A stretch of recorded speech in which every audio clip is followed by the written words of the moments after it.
As part of the U.S. government's federal data strategy, agencies are working hard to transform data insights into action and make data more accessible and valuable to a broader circle of users. For chief data officers and IT leaders, that involves taking numerous steps to advance the collection and management of data, both at rest and in motion, as well as the additional steps to translate all that into more usable and more valuable assets for constituents. I'm Wyatt Cash with Scoop News Group, and here to talk a little bit more about that today are Beth Puchek, Chief Data Officer at the U.S. Citizenship and Immigration Services, a component of the Department of Homeland Security, and Joshua Phillips, Digital Modernization Chief Data Officer within the Office of the CTO at ICF. Joshua and Beth, thank you so much for joining us. And Beth, I kind of like to start out by asking you to maybe give us a sense for how are agencies like yours navigating right now around some of these data-driven challenges to meet mission objectives and things like managing and sharing data across multiple domains. Sure, thanks, Wyatt. At USCIS, data is everybody's job. Nobody owns it. So the most important thing we can do is to promote that mindset and to help everyone understand the importance of sharing data across our domains, across our lines of business. One of the ways that we've seen to really solidify that in people's minds is through the use of an enterprise data strategy. So 4 years ago, we published our first data strategy, and 3 years later, we just finished our update, our revision to that. And it's a really great opportunity for us to all collectively synchronize around the data management challenges that we have and the ultimate vision that we have for utilizing our data as an asset collectively. And Joshua, I'm curious, you have a kind of a broader perspective across the federal government. What else are you seeing that agencies are doing to really try to, again, manage and share data when they're having to deal with multiple domains? Sure. Well, I think it's important to consider data a mission critical product in its own right, rather than thinking of only the reports or visualizations or tools that use that data. So that product thinking helps ensure that the proper attention to data quality and interoperability is applied and maintained over time. So there's a technique called domain-driven design that's really proven itself in the delivery of software components. And then in the context of data analytics, I think it helps us identify those data products. So this domain-driven data as a product perspective helps inform interoperability standards as well as data warehouse design to enable that sharing of sharing and analysis across domains. The Open Data Act and the adoption of open data standards and RESTful APIs, those have been really valuable in making data available for secondary use. But to support these more rapid collaborations among agencies and cross-domain analytics, I think that other data access patterns are required, such as event-based streaming, bulk transfer mechanisms, and federated data lakes. Interoperability standards and technology solutions now exist for implementing these kinds of data access patterns. So, with these data as a product principles and modern data access mechanisms, agencies, I think, can more readily now, they're more able to meet these mission objectives, such as increasing data quality so that they can enable these more forward-looking approaches and applying ML techniques to their data, or coordinating responses to these rapidly evolving emergencies like we experienced with COVID-19. Well, I'd like to dive a little deeper and talk about some best data management practices, things like whether to federate data or centralize storing data. I'd be curious, how do you see best data management practices evolving? And in particular, how can it help, propel missions versus holding them back if best practices aren't put in place? Beth, maybe you could start with that. Sure. Well, I think Joshua hit on some really great points on exactly that concept. Using data as a product so that we are clear on the importance of interoperability across domains. That's something that has really yielded some benefits in my agency. Our Chief Information Officer has promoted the domain-driven design concept here, and it really has helped us as we synchronize our data in our data lake in the cloud, and made it really available to help support, again, not just those reports and statistics and dashboards, but really helping to drive the mission. We're able to bring data together to make our processes a lot more efficient, so that we're making sure that our human workforce is spending time on work that only humans can do. And Josh, your additional thoughts on that topic? Sure, I think it's useful to consider the trade-offs between federated versus centralized data management functions, rather than selecting between what seem to be dichotomous models. So we know that on the one hand, coordination is required to ensure consistent enforcement of access controls and data standards. But on the other hand, we know that these centralized data management teams and centralized compute resources tend not to scale well in larger organizations. So I think organizations benefit from empowering domain owners or lines of business to deliver their data as a high quality product to the enterprise in a federated fashion. But these data owners also need to be enabled through an enterprise level suite of automated and self-service tools. So in practice, this might involve defining an automated CI/CD or data ops pipeline for delivering data marts to a federated data lakehouse, where these pipelines ensure that data quality standards and access controls are enforced consistently across the enterprise. In my experience, this federated approach has helped organizations propel their missions by increasing the velocity of their teams. So an example that I like to point to is at the Center for Medicare and Medicaid Services within the Quality Payment Program.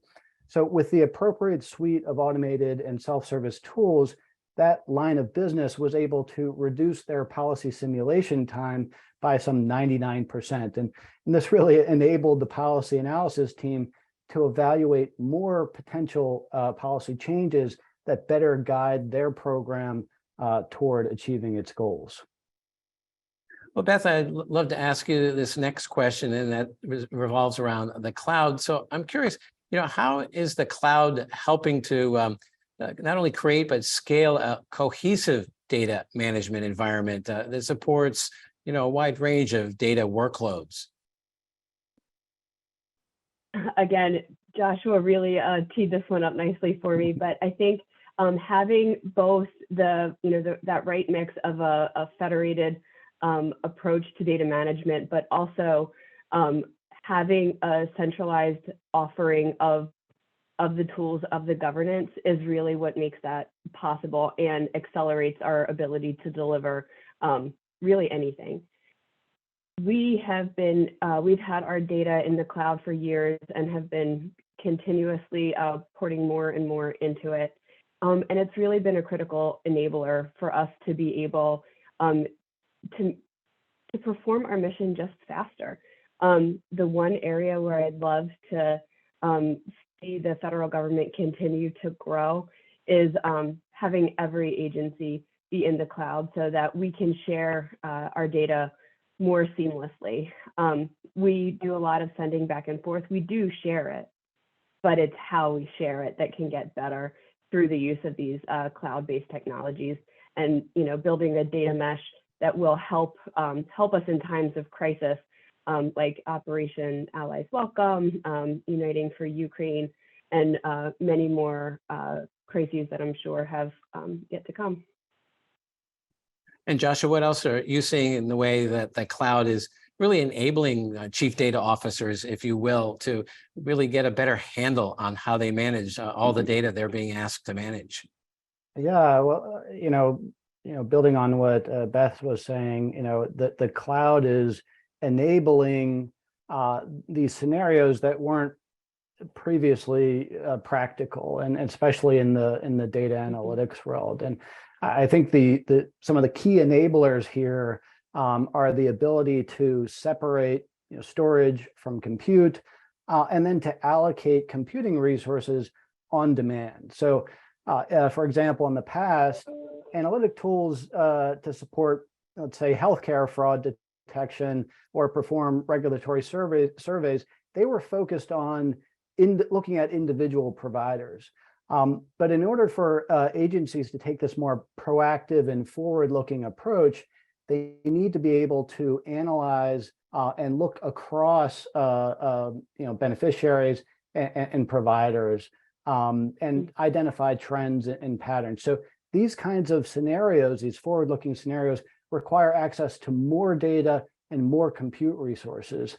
And in addition to that, in order to innovate, data scientists need to be able to rapidly explore these large data sets and experiment with various machine learning algorithms. So the cloud enables this kind of innovative behavior by empowering these kinds of users to provision their compute resources on demand and then discard them when they're finished. Mm-hmm. Well, and then lastly, I'd like to just touch on the growing importance of the Chief Data Officer in federal agencies. It's a relatively new title, even if the role's been around for a while. Beth, talk to me a little about how would you describe the impact that CDOs are having either in your agency or your peers in other agencies in developing a common governance and a data management framework to support unified data access across multiple domains? I think the most important role that I play to do that is really to bring awareness to the importance of this topic, the importance of governance and management. Because in order to take advantage of all of these cloud-based technologies, more sophisticated analytics that these brilliant data scientists fresh out of school want to be able to perform, we need really strong data management and governance practices in place. We need to have great business rules. We need to have common definitions across our multiple different domains. So we can't have the great visualizations, the tools that make creating insights and making decisions possible without having strong data management practices in place. In DHS, I think we're really fortunate to have this construct of an immigration data community, because Citizenship and Immigration Services isn't the only player in the immigration domain, of course. We've got other components within the department. We also have the Department of Justice, Health and Human Services, the Department of State. So the demonstration of being able to come to common data standards and definitions with these gigantic players proves that it's possible, and really lays the foundation for us to technically share our data in these cloud-to-cloud data meshes in the future much more seamlessly. Makes a lot of sense. So Joshua, how are you seeing the growing impact that CDOs are having in federal agencies? Well, I recall seeing in the CDO Data Council reports that many CDOs in various agencies had reported that it was difficult to begin building that momentum toward achieving these larger goals of common governance and unified data access. And so they called out a need for strategies to help build this momentum.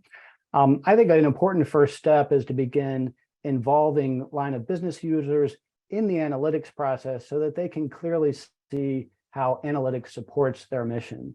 And one way to do this is to provide these self-service tools like dashboards, which clearly support these tactical objectives in the short term, and then help create the appetite and momentum for these longer term strategic initiatives. Another important step is to enable the lines of business to begin delivering their own data as products using good software engineering practices like data ops pipelines. So with these pipelines in place, I think CIOs, CTOs begin to see how data products fit into the software development process in a manner that's analogous to the operational components that they might be more familiar with, like microservices, for example. So by engaging domain owners and IT leadership in this way, I think we can motivate these enterprise level activities like integration of identity providers and entitlement services into technologies like AWS Lake Formation and Databricks Unity Catalog or others that have become available in recent years for applying access controls in a unified way across a federated data lakehouse, for example. Joshua, I'd love to add to that. You make a really great point about the role of a CDO and promoting a data culture in an organization. And I think that that's the most important thing that I can do as a CDO in CIS is helping the domain owners and really every single person and persona in the agency understand how data relates to their job, because it does. It's everybody's job. Our data strategy has certainly helped to promote that data culture, but things like appropriate, more personalized data literacy training, analytics training to help people, again, understand where data fits in their world and how it can make their jobs better, easier, faster, is certainly something that will accelerate the whole collective moving forward. That's such a great point.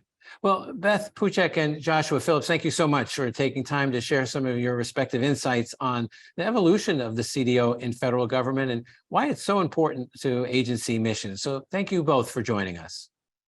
Thank you. Thanks, Wyatt.